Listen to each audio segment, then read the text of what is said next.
반짝반짝 나비님께서 질문을 주셨습니다. 한번 질문을 읽어보도록 할게요.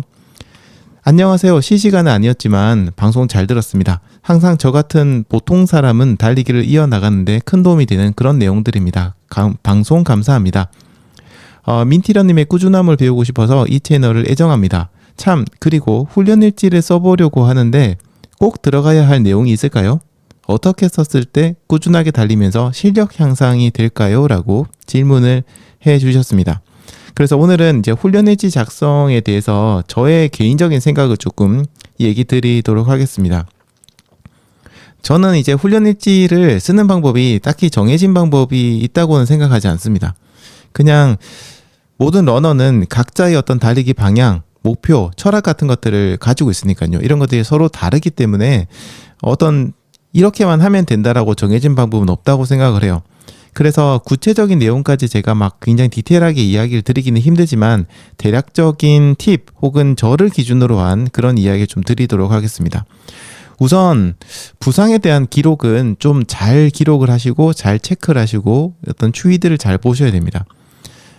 민티런 뉴스레터를 구독하시면 드리는 웰컴 메일에 보면요, 제가 만든 일지 양식을 받아보실 수가 있거든요. 그 일지 양식을 보시면 우리 부상을 체크할 수 있도록 저희들 인체 모형 이렇게 이미지가 두 개가 있어요. 앞과 뒤 그런 이미지가 그려져 있고 옆에다가는 부상에 대한 메모를 하실 수 있도록 이렇게 제가 제작을 해놨는데, 달리기를 끝내고 나면 몸에 이상이 있었던 부위를 거기다가 체크를 하시고 뭐 동그라미를 치셔도 되고 색깔을 칠하셔도 되고요. 그 다음에 옆에다가 해당하는 부위에 어떤 문제가 있었는지를 한번 써보는 거죠. 자, 그러고 이런 것들이 꾸준하게 모이게 되면은 그때는 이제 여러분들에게 좀 유용한 정보가 될 겁니다. 달리기를 하면서 그리고 달리기를 마친 후에 몸에 이상이 있다면요, 그걸 체크하시고 부상 체크는 한 번만 한다고 해서 효과를 보는 건 아니에요. 그래서 이런 기록들은 꾸준하게 오랫동안 하셔야 되거든요. 그래서 이런 변화의 추이를 체크해 보시는 게 굉장히 좀 중요합니다. 특정 부위의 부상이 장기간 계속해서 된다면, 혹은 뭔가 특정 주기를 가지고 반복해서 된다면, 혹은 특정 훈련을 했을 때 특정 부위가 계속해서 부상을 입는다면, 그러면은 그 추이를 살펴보면서 우리가 이 부상에 대해서 좀 체크를 할 수 있는 거죠. 부상이 최초 시작된 시점부터 지속되는 기간이라든지 강도, 이런 것들을 체크해 보실 수 있습니다. 또 그리고 부상이 만약에 나았다면 그 부상이 어떤 훈련을 했을 때 나아졌는지, 그 기간이 얼마였는지, 그러니까 부상이 회복되고 난 지 지금 얼마나 시간이 지났는지, 또 그동안 어떤 훈련들을 하셨는지도 체크해 보시면 돼요. 그래서 페이스 같은 것들 체크해 가지고 대략 이 정도 내가 페이스 달렸을 때는 부상의 위험이 전반적으로 좀 적구나, 이 정도 페이스 이상 뛰었을 때는 특정 부위가 좀 아프구나, 이런 것들을 체크하시면 여러분들의 몸에 대한 이해도가 좀 높아지고 앞으로 달리기를 하시면서 부상을 예방할 수 있는 그런 달리기를 좀 더 하실 수 있을 겁니다. 자, 그리고 그 다음에 제가 방금 부상에 대해서 먼저 얘기 드렸죠. 두 번째는요, 그러니까 Y입니다. 왜에 대해서 써보셔야 됩니다. 저는 이걸 정말 중요한 부분이라고 생각을 하는데요. 그날 기록이 잘 나왔다면 왜 그런 것 같은지, 기록이 좋지 않았다면 왜 그런 것 같은지, 몸이 무거웠다면 왜 그런지, 자세가 뭔가 좋지 않고 자세를 유지하기 힘들었다면 왜 그런지, 속이 불편했다면 또 그건 왜 그런지, 이런 Y에 대해서 써보시는 겁니다. 잘했든 잘 못했든 뭐든 좋으니까요, 하나씩 그 달리기 하면서 들었던 생각들을 꺼내가지고 이건 왜 그렇지? 이건 왜 그렇지? 여기에 대해서 써보시는 거예요. 그런데 이제 제가 이렇게 왜에 대해서, Y에 대해서 써보라고 하면요, 좀 부담을 가지시는 분들이 많으세요.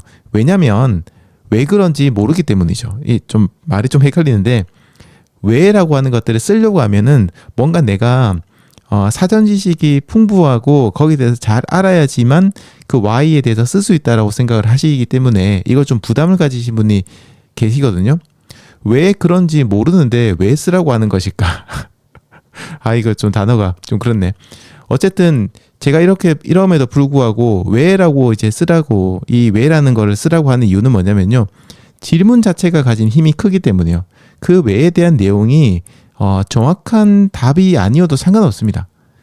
여러분 자신에게 끊임없이 왜라는 질문을 던지면요, 그리고 뭔가 여러분 대답을 하겠죠. 근데 그게 정답이 아니어도 전혀 상관이 없어요. 왜냐면 그거를 한번 생각해 보는 시간을 가지는 것 자체가 굉장히 중요하기 때문입니다. 여러분의 달리기에 대해서 여러분이 스스로 한번 생각해 보는 그런 시간을 가지게 되는 거예요. 그리고 그런 과정들이 반복해서 되다 보면요. 어느 날 갑자기 혹시 이건가? 이거였구나 라고 하면서 뭔가 하나를 딱 하고 깨우치는 순간이 분명히 옵니다. 처음에는 그걸 모르죠. 근데 도대체 이게 무릎이 왜 아픈 거지? 왜 아픈 거지? 궁금하니까 다른 분들에게 질문도 하고 책도 찾아보시는데 잘 모르겠단 말이에요. 병원을 가도 잘 모르겠어요.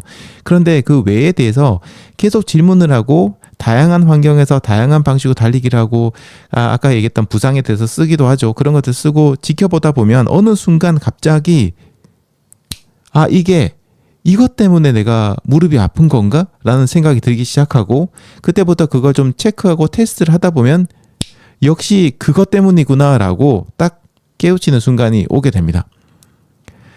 그래서 이런 Y를 생각하는 것이 굉장히 중요해요. 제가 예전에 책을 읽을 때 굉장히 진도가 안 나가는 그런 책이 있었거든요. 근데 그 책에 처음에는 문장 하나하나를 막 해석하면서 제가 힘겹게 막 읽었어요. 근데 여전히 이해가 잘 안 가더라고요. 그래서 나중에 제가 책 보는 전략을 좀 바꿨습니다. 어떻게 바꿨냐면 일단 알든 모르든 그 책을 다 읽어본 후에 거기에 대해서 생각을 해보는 겁니다. 처음 책을 한번 읽고 나서 생각을 해보면요. 계속 오리무중이에요. 도대체 이 책이 무슨 얘기를 하는 거지? 이 내용이 도대체 무슨 뜻이지? 이해가 잘 안 갑니다. 하지만 다음에 한 번 더 또 그 책을 또 봐요. 또 읽어요. 그러면 여전히 이해가 잘 안 갑니다. 그래서 두 번째 책을 읽은 후에는 필사를 해요.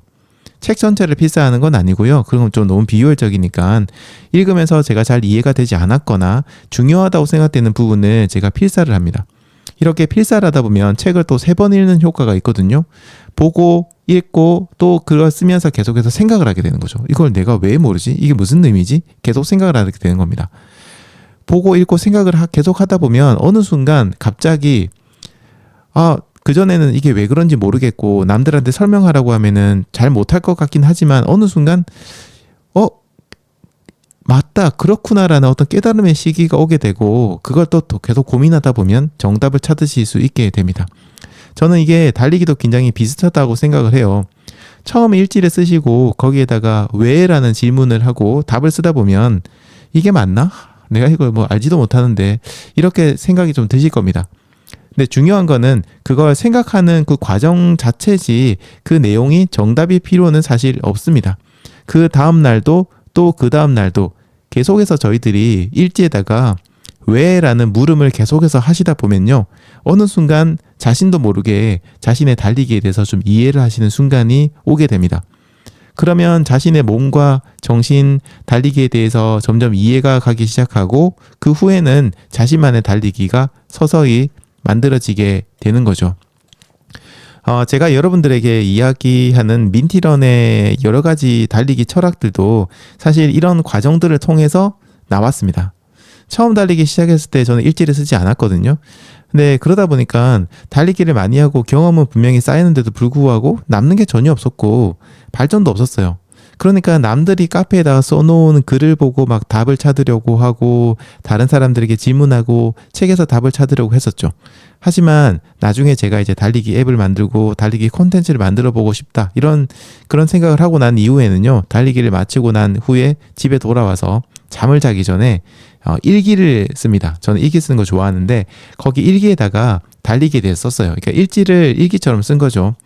처음에는 저의 경험을 정리해서 나중에 만들 컨텐츠에 써먹을 그런 요량으로 쓰기 시작했는데요. 답은 잘 모르지만 이런 이유가 아닐까라는 식으로 좀 썼어요.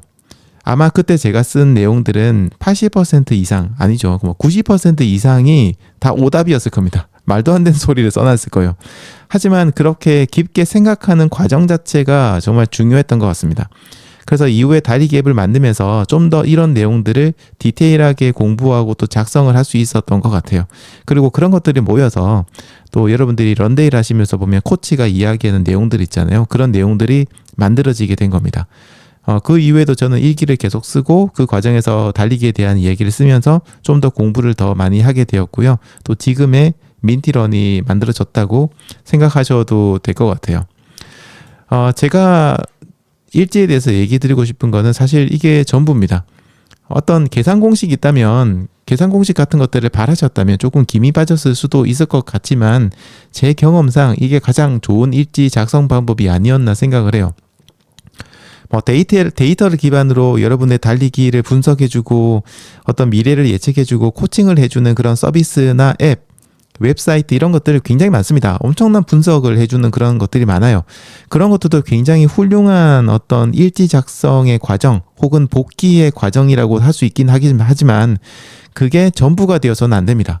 그렇게 되면 저희들은 계속해서 숫자에만 집착하는 그런 달리기를 하게 되거든요. 뭐 저도 공대를 나왔고 게임을 만드는 일을 했었고 어쩌면 뼛속까지 T인 그런 사람이라고 할 수 있는데 저 같은 성향, 공대를 나오거나 비슷한 분야에서 일하시는 분들의 경우에는요. 대부분 성향이 좀 비슷해요. 숫자를 계측하고 그런 숫자들을 기록하고 분석하고 그러니까 숫자를 대입하고, 그러니까 인풋하고 아웃풋을 계측하고 계속 그런 것들을 하면서 이것들을 분석을 해 나가기 시작하죠. 나쁜 방법은 아닙니다. 굉장히 과학적인 방법이에요. 이런 과학적인 접근도 좋긴 하지만 어떨 때는 또 어쩌면 약간의 인문학적인 혹은 철학적인 감성적인 그런 관점에서도 자기 자신의 달리기를 좀 바라보고 생각해 보는 것도 필요하다고 생각을 해요. 자, 그래서 이게 원하시는 답이 아니실지도 모르겠는데 오늘은 그냥 제 경험, 제가 걸어온 길, 저는 어떤 식으로 일지를 쓰는지 이런 것들에 대해서 좀 얘기 드렸습니다. 저는 지금도 일기를 씁니다. 매일은 아니에요. 매일은 아니고 일주일에 한 번, 두 번, 세 번?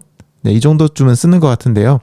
여러분들도 한번 이렇게 일기 형태로 한번 일지를 써보시는 것도 좋을 것 같습니다. 그리고 아까 제가 얘기 드렸던 일지 양식 있잖아요. 이거는 민티런.com에 들어가셔서 메뉴를 보시면 뉴스레터 페이지가 있거든요. 그쪽 가셔가지고 이메일 이렇게 입력하시고 신청하시면 다운로드 가능한 링크를 메일로 받으실 수 있습니다. 그리고 한 가지 얘기 드릴 거는 요 일지 양식은요. 예전에 제가 퍼스트런 참가하신 분들의 데이터를 분석하기 위해서 만든 거라서 내용이 조금 딱딱할 수 있지만은 요런 식의 어떤 양식도 있구나라고 참고하시면 좋을 것 같네요.